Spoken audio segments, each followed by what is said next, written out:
ஓம் சாந்தி. பாபா நினைவிருக்கின்றதா? முரளி தேதி 8-10-2025। मीठे बच्चे, तुम इस पाठशाला में आए हो स्वर्ग के लिए पासपोर्ट लेने।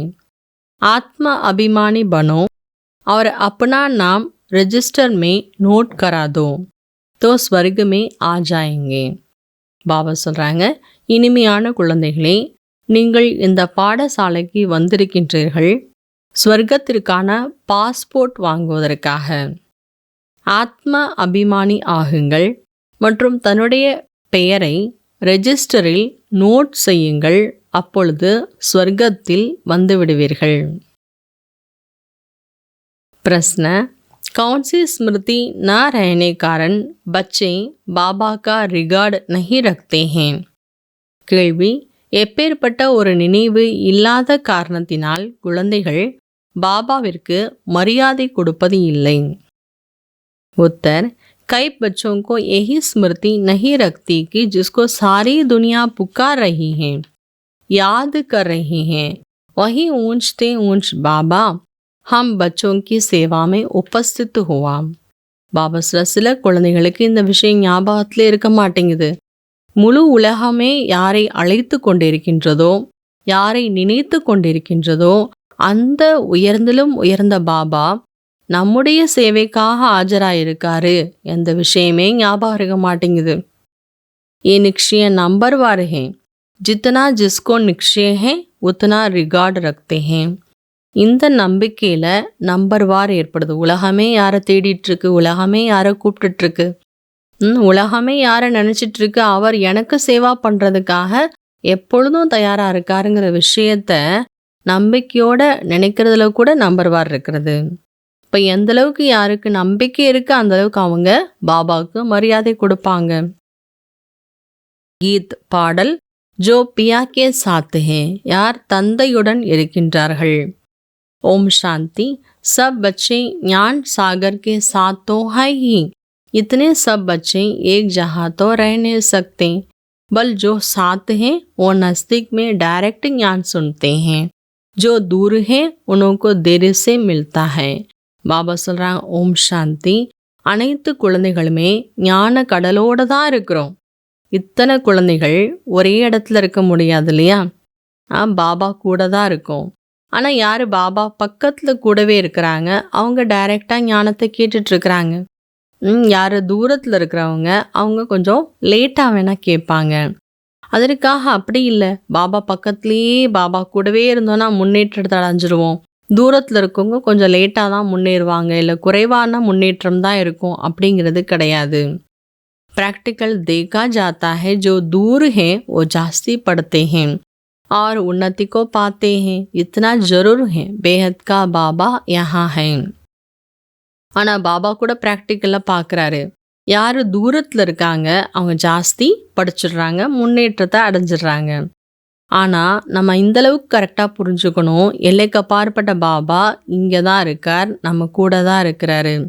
ஆனால் பிராமண குழந்தைகளில் நம்பர்வார், बच्चों को देवी गुण धारण कर रहे हैं, कोई कोई बच्चों से बड़ी बड़ी गफलत होती हैं.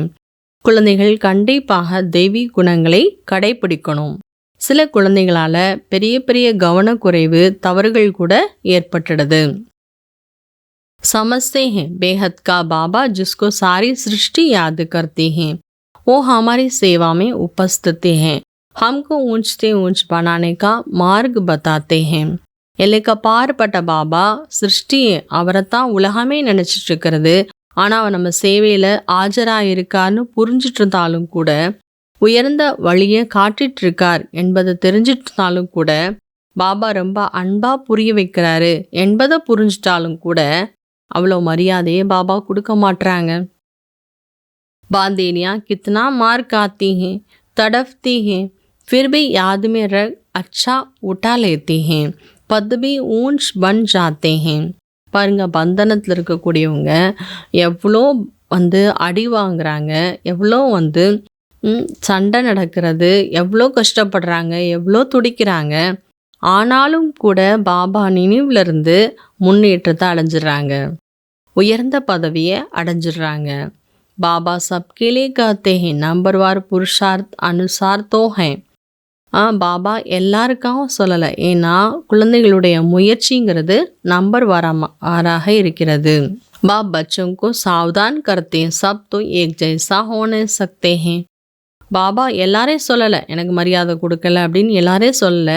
குழந்தைகள் ஒவ்வொருத்தரும் ஒவ்வொரு விதமாக இருக்கிறனால சொல்ல வேண்டியதாக இருக்கிறது. பாபா எச்சரிக்கை கொடுக்குறார், ஆனாலும் கூட எல்லாரும் ஒரே மாதிரி இருக்க முடியாது. अभी ये है पुरुषोत्तम संगम युग. ये पढ़ाई कितना मुंच बनाने वाले हैं, इसमें पैसा आदि की दरकार नहीं. பாபா சொல்கிறாங்க இது புருஷோத்தம சங்கம யுகம். இந்த படிப்பு பாருங்க எவ்வளோ உயர்ந்ததாக ஆக்கக்கூடியது. இதில் பைசாக்கான அவசியம் கிடையாது. पढ़ाई का शौक होना चाहिए. एक आदमी बहुत गरीब था, पढ़ने के लिए पैसा नहीं थे, फिर पढ़ते पढ़ते मेहनत करके इतना साहूकार हो गया जो क्वीन विक्टोरिया का मिनिस्टर बन गया. பாபா சொல்கிறாங்க படிப்பதற்கு ஆர்வம் தான் வேணும், பைசாக்கான விஷயம் கிடையாது. இப்படி பாருங்க கலியுகத்தில் கூட ஒரு மனிதர் ரொம்ப ஏழையாக இருந்தார், படிப்பதற்குன்னு பைசாவே இல்லை, ஆனாலும் கூட கஷ்டப்பட்டு படித்து அவ்வளோ செல்வந்தராயிட்டாரு. அதாவது விக்டோரியா மகாராணியினுடைய அமைச்சராக ஆகிட்டாரு. பாபா சொல்கிறார் குழந்தைகளாகி நீங்கள் கூட எவ்வளோ ஏழைகள், ஆனால் பாபா எந்த அளவுக்கு உயர்ந்தவங்களாக ஆக்கிட்டுருக்கிறாரு. इसमें सिर्फ बुद्धि से बाप को याद करना है, बत्ती आदि जगाने की दरकार नहीं, कहाँ भी बैठे याद करो. பாபா சொல்கிறார் இதில் புத்தினால பாபா நம்ம நினைவு பண்ணோம், மற்றபடி பத்தி இந்த மாதிரி எழுற்றுவதற்கான அவசியம்லாம் கிடையாது. எங்கே இருந்தாலும் பாபா நினைவு பண்ணணும். ஆனால் மாயா அப்படி இருக்கு, பாபா நினைவை மறக்க வச்சிடுது. तुम बच्चे योग बल से विश्व की बादशाही ले रहे हो, वो आपस में लड़ेंगे भी जरूर, मक्खन बीच में तुमको मिलता है. குழந்தைகள் யோக பலத்தின் மூலமாக விஸ்வ ராஜ்யத்தை அடைந்து கொண்டிருக்கின்றீர்கள். குழந்தைகள் தங்களுக்குள்ள கண்டிப்பாக ராஜ்யத்தை அடைஞ்சிருவீங்க. உலகத்தில் மனிதர்கள் எல்லாரும் நாட்டுக்கு எல்லா விதமான யுத்தங்கள் சண்டைகள்லாம் கண்டிப்பாக ஏற்படும். ஆனால் நடுவில் வெண்ணெய் உங்களுக்கு தான் கிடைக்கும். பாருங்க கிருஷ்ணருடைய வாயில கூட வெண்ணெய் உருண்டை காட்டியிருக்கிறாங்க. ஜைசா கரம் வைசா ஃபல் கஹா ஜாத்தா ஹை. எப்படிப்பட்ட செயலோ அதற்கான பலன் என்று சொல்லப்பட்டிருக்கிறது. சத்தியுகத்தில் இந்த மாதிரி வார்த்தைகள்லாம் சொல்ல மாட்டாங்க. यहाँ अच्छे कर्म करेंगे तो एक जन्म के लिए अच्छा फल मिलता है, कोई ऐसा कर्म करते हैं जो जन्म से ही रोगी होते हैं. பாபா இங்கே நல்ல கர்மா செய்தால் அடுத்த ஒரு ஜென்மா அதற்கான பலன் நல்லபடியாக கிடைக்குது. இந்த உலகத்தில் சில ஆத்மாக்கள் செய்யக்கூடிய கர்மா அப்படி இருக்குது, பிறக்கும் போதே நோயாளியாக பிறக்கிறாங்க. ஏபி கரம் போகேனா, இது கூட ஒரு கர்மத்தினுடைய கணக்கு வழக்கு இல்லையா? बच्चों को कर्म अकर्म विकर्म का भी समझाया है. பாபா நமக்கு கர்மானா என்ன, அகர்மானா என்ன, விகர்மானா என்ன என்பதை புரிய வச்சிருக்கிறாரு. जैसा करते हैं उसका अच्छा व बुरा फल पाते हैं. எப்படி கர்மா செய்கிறோமோ அதற்கான நல்ல மற்றும் கெட்ட பலனை நம்ம அனுபவிக்கிறோம். செல்வந்தராகிறாங்களா, நல்ல கர்மா செய்திருப்பாங்க. ஆனால் சங்கம் யுகத்தில் ஞானத்தின் ஆதாரத்தில் புரிந்து கொண்டு செய்யக்கூடிய ஒவ்வொரு கர்மாலையும் ஜென்மத்திற்கான பலன் என்பது நமக்கு இருக்கிறது. பாபா कहते हैं मैं मुसाफिर सदैव खूबसूरत हूँ, तुमको भी खूबसूरत बनाता हूँ. பாபா சொல்கிறேன் நான் ஒரு வழிப்போக்கனாக வந்திருக்கிறேன், எப்பொழுதுமே நான் அழகாக இருக்கின்றேன், உங்களை அழகாக ஆக்குவதற்காக வந்திருக்கிறேன். இன் தேவதாओं की नेचुरल ब्यूटी है. பாருங்க தேவதைகள் இயற்கையாகவே அழகாக இருப்பாங்க. यहाँ तो कैसे कैसे फैशन करते हैं, भिन्न भिन्न ड्रेस पहनते हैं. ஆனால் இங்கே பாருங்க எப்படிலாம் ஃபேஷன் பண்ணுறாங்க, பலவிதமான ட்ரெஸ் போட்டுக்கிறாங்க. वहाँ तो एक रस नेचुरल ब्यूटी रखती हैं. ஆனால் அங்கே ஒரே மாதிரியான இயற்கையான அழகு என்பது இருக்கும். बाबा कहते मैं पुराने पतित शरीर में आता हूँ, यहाँ पावन शरीर ही नहीं. பாபா நான் பழைய பதீத்தமான தேசத்தில் பதீத்தமான சரீரத்தில் வருகின்றேன், இங்கே தூய்மையான சரீரம் என்பதே கிடையாது. பாபா சொல்றார் நான் இவருடைய பல ஜென்மத்தினுடைய கடைசி நேரத்தில் பிரவேசமாகின்றேன். பிரவிருத்தி மார்க்கத்தை, ஒரு இல்லற மார்க்கத்தை ஸ்தாபனை செய்கின்றேன். அச்சா, நல்லது. தாரணா கேலி முக்கிய சார், தாரணைக்காக முக்கியமான விஷயம். सरेंडर के साथ साथ निश्चय बुद्धि बनना है. कोई भी चीची काम ना हो. பாபாவிடம் சமர்ப்பணம் ஆகுவதன் கூடவே நம்பிக்கை புத்தி உடையவராகவும் இருக்க வேண்டும். ஒருபோதும் சீச்சியான செயல்கள் செய்யக்கூடாது. अंदर कोई भी अवगुण न रहे तब अच्छा पद मिल सकता है. உள்ளுக்குள் எந்த விதமான அவகுணங்களும் இருக்கக்கூடாது. அப்பொழுதுதான் நல்ல பதவி என்பது கிடைக்கும். सेकेंड पॉइंट, ज्ञान रत्नों का व्यापार करने के लिए बाबा जो अच्छी अच्छी पॉइंट सुनाते हैं उन्हें नोट करना है. ஞான ரத்தினங்களின் வியாபாரத்தை செய்வதற்காக பாபா நல்ல நல்ல பாயிண்ட்ஸ் எல்லாம் கூறுகின்றார். அதை நோட் செய்ய வேண்டும். பிறகு அதை நினைவு செய்து மற்றவர்களுக்கும் கூற வேண்டும். சதா अपनी उन्नति का ख्याल करना है. சதா தன்னுடைய முன்னேற்றத்திற்கான சிந்தனை செய்ய வேண்டும். वरदान, बालक और मालिकपन की समानता द्वारा सर्व खजानों में संपन्न भव. வரதானம், குழந்தை மற்றும் எஜமான் இதனுடைய சமநிலை மூலமாக அனைத்து பொக்கிஷங்களிலும் நிறைந்தவராகுங்கள். குழந்தை மற்றும் எஜமான் என்பதனுடைய சமநிலை மூலமாக அனைத்து பொக்கிஷங்களிலும் நிறைந்தவராகுங்கள். जैसे बालक बन की नशा सभी में है, ऐसा बालक सो मालिक अर्थात बाप समान संपन्न स्थिति का अनुभव करो. எப்படி குழந்தை என்ற நஷா எல்லாருக்குள்ளே இருக்கிறதோ அதே போல குழந்தையிலிருந்து எஜமான் அதாவது பாப் சமான் சம்பன்ன ஸ்திதியையும் அனுபவம் செய்யுங்கள். எஜமான் தன்மையினுடைய விசேஷத்தை என்ன? எந்தளவுக்கு நாம் எஜமானனோ அந்தளவுக்கு விஸ்வ சேவாதாரியினுடைய சமஸ்காரம் சதா எமர்ஜாக இருக்கணும். எஜமான்னாலே உலகத்துக்கு சேவா பண்ணக்கூடியவங்க என்பது சதா நினைவில் இருக்கணும்.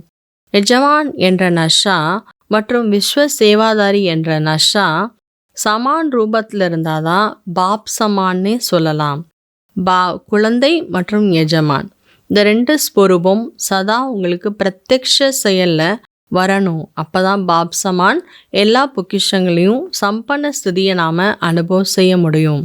குழந்தை மற்றும் எஜமான் என்ற ரெண்டு ஸ்வரூபமும் ப்ராக்டிக்கல் செயலில் நம்ம கொண்டு வரும்பொழுது தான் பாப் சமானமாக சம்பன்ன ஸ்திதியை நாம் அனுபவம் செய்ய முடியும். ஸ்லோகன், ज्ञान के अकूट खजानों के अधिकारी बनो तो अधीनता कदम हो जाएगी. ஸ்லோகன், ஞானத்தினுடைய அளவிட முடியாத பொக்கிஷங்களின் அதிகாரி ஆகுங்கள், அப்போது அடிமைத்தனம் அழிந்துவிடும். இன்றைய நாளிற்கான அவ்யக்த இஷாரா, स्वयं और सर्व के प्रति मनसा द्वारा सेव योग की शक्तियों का प्रयोग करो. தனக்கு மற்றும் பிறருக்காக அனைவருக்காகவும் மனதின் மூலமாக யோகத்தின் சக்தியை பயன்படுத்துங்கள். जैसा वाचा सेवा नेचुरल हो गई, ऐसा मनसा सेवा भी साथ साथ और नेचुरल हो. वाणी के साथ मनसा सेवा भी करते रहो तो आपको बोलना कम पड़ेगा. எவ்வாறு வார்த்தையின் சேவா இயற்கையாகிவிட்டது, அதேபோல் மனதின் சேவையும் இயற்கையாக வேண்டும். வார்த்தையின் கூடவே மனதின் சேவையும் செய்து கொண்டே இருந்தீர்கள் என்றால் நீங்கள் அதிகமாக பேச வேண்டியிருக்காது, குறைவாக பேச வேண்டியதாக இருக்கும். बोलने में जो एनर्जी लगाते हैं वो मनसा सेवा के सहयोगी कारण वाणी की एनर्जी जमा होगी. வார்த்தைகள் பேசுகிறனால எவ்வளோ எனர்ஜி நமக்கு தேவைப்படுது, ஆனால் மன்சா சேவையினுடைய ஹெல்ப் மூலமாக வார்த்தையினுடைய எனர்ஜி சேமிப்பாக ஆகும் மற்றும் மனதினுடைய சக்திசாலியான சேவையினுடைய பலனும் அதிகமாக அனுபவமாக ஆகும். ஓம் சாந்தி.